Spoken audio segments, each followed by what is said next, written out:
La préparation pour l'évangile de la Pentecôte. C'est autour de ce thème que la 11e édition de la convention annuelle de l'Église évangélique Jéhovah pour Jésus-Christ, entendez JJC, a eu lieu sur la paroisse d'Azozi dans l'arrondissement d'Azo-Lycée. Les responsables et fidèles de cette église s'expliquent et apprécient l'événement. C'était ce dimanche 5 juin 2022, jour de Pentecôte. Le thème de l'édition, la 11e édition, c'est la préparation pour l'évangélisation. Et sans le Saint-Esprit, nous ne pouvons pas évangéliser, nous ne pouvons pas gagner les âmes. Donc cela veut dire que chacun de nous, nous devons nous engager davantage dans le champ de mission, à l'œuvre de Dieu, pour pouvoir moissonner des âmes pour le Seigneur. C'est cela le thème principal de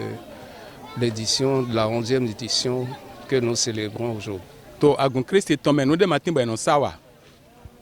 Nous mendu goe tombo moto nous tito krono tome.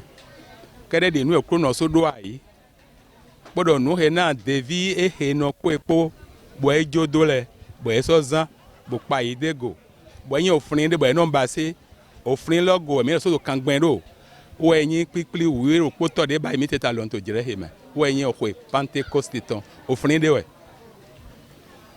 nya zan heji gbigbo wiwe ejete te do apostole leji mi se nu pe bo wule awubo gbigbo ma wuton lo ko su papa de ejete ta zan loji ego alo na mi bo mi se lo le do bo nu le wa je ngbe bo je gangbe bo meme sun mi ton de to fi alo palapale kaka agunde to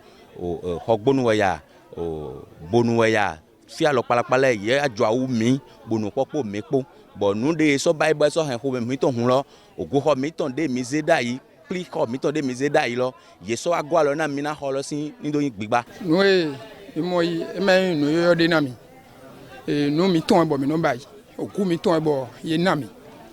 bo mi no bayi ton nu o yi hu mi ton me wedi bo mi no bayi wele bi ton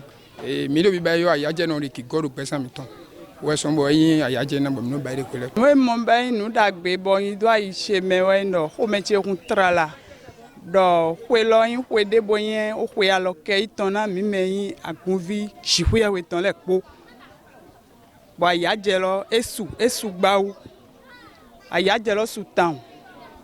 Hueta mi non bayi. To nu wade mi blo to filet dedin. Parce que to so mi la won dagbe bon won dagbe de mi la mais de mi moto don le ye so hodo mi wa fi bo ase ma opo mepo bo eto dido ria mi do mo azan Pentecôte yin azan ido egode wenu egbigbo we Paul apostle mo gbigbo we ibodo wa division bodo la won dagbe to din to we lo sin godo mepo na wula wu bona sin gade bona do fona azon won dagbe ton na won dagbe lo yin azon e Jesu jodo na mi. Faut-il le rappeler, un appel de fonds a été lancé lors de la circonstance pour accompagner à achever la construction de l'église haute en chantier depuis. Ce geste parce que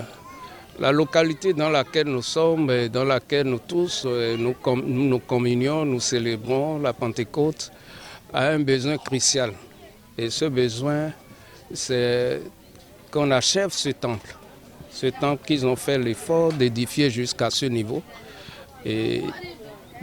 c'est l'œuvre de Dieu. Et l'œuvre de Dieu, elle est une œuvre collective et chacun de nous doit pouvoir y participer. C'est pourquoi à cette occasion, nous avons lancé cette participation de tous ceux qui ont fait le déplacement d'Azozi. Et en tant que frères et sœurs en Christ, nous avons lancé cette participation pour que chacun de nous, à cette occasion, puisse apporter sa pierre à l'édifice. Alogo, ouais, mais nous avons un mi mono fin alo na mende mo mi maka so na manda o dono wa gunse anzon adavo no he yin ofun jijo yopo me hoton me ro propo credit jiro dagbe ton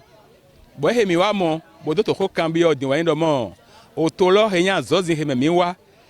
mo do ye lo sule na ye de ye je to klakaka boze pri ho he yin go temple de doté bo mi wa mo inachevé ton ye gbada gbo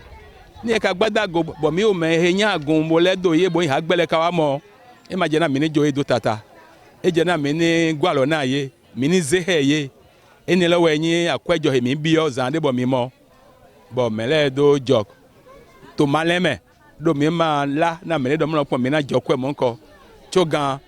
egbe ten po bo mo pede. Ce fut l'occasion pour les devanciers de l'église évangélique JJC de saluer, de prier et de lancer des appels aux autorités à divers niveaux. Donc, mi wato nous dodo me de todo mi di lebo to nous dodo to azosi ton blebu chaque quartier azosi ton blebu mais loko sia loko do jijo ma uton e na no popo yepo ye me tin to vilo le po mi do ndo me pokwata adi agumi ton de tron fia loko wale mi do ndo do jijo ma uton e no hay o de mi na ho na dokpo agunvile ton po na otoleton kaka je bene to mi ton so papa he memite do be son titan we do no mo pon mi do pe na okro bodo ndo to gan mi ton Patrice Talon na jiroje ehe na me do propo na do senji hwe ye we ton to awo me Martin to kla ne ma to ya do na me de ma to no kumbia na me de jijo kro to na no he azon e poto to logo kro ngwa ne we na base mo do po mi to ka so base to vi agunvi boto Christ Saint lole okro na gwa na mi okro ni gwa na mi na mi ni singa wa zo to pipe me gbọ́dọ̀ tó dodo me e ma to nukun keme abi to me no to ti tafu me na gunvile ni se to na gbe kuro no ton e me ni se to na yewe no de gba shigba na gbe kuro no ton no he kuro no jiro ini zingbon eji ni kuro no bio ini mbase to mo wi wa me we jijo do tin na ye bo to tin na hwen do ye ton bo na du ale Christ ton. Louange, adoration, prédication et action de grâce étaient au rendez-vous de cette convention annuelle de JJC édition 2022. Cap est mis en 2023 pour la 12e édition de cette convention annuelle.